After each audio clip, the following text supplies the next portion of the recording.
ایک گھر میں 5 بہنیں تھیں۔ ایک کا نام ٹوٹی تھا، دوسری کا نام پھٹی تھا، تیسری کا نام پھیکی تھا، چوتھی کا نام مری تھا اور 5ویں کا نام بھوتنی تھا۔ ایک دن ان کے گھر لڑکی دیکھنے کے لیے مہمان آئے۔ ماں: آپ کرسی پر بیٹھیں گے یا چٹائی پر؟ مہمان: کرسی پر۔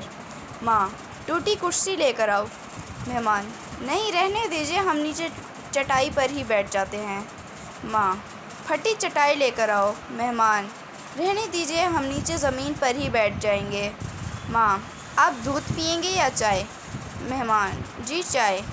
ماں: پھیکی چائے لے کر آؤ۔ مہمان: چائے رہنے دیں، دودھ منگوا لیں۔ ماں: مری بھینس کا دودھ لے کر آؤ۔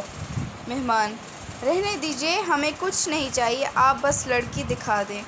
ماں: بھوتنی کو لے کر آؤ۔ مہمان: ابھی تک بے ہوش ہے، دعا کرو ہوش آ جائے۔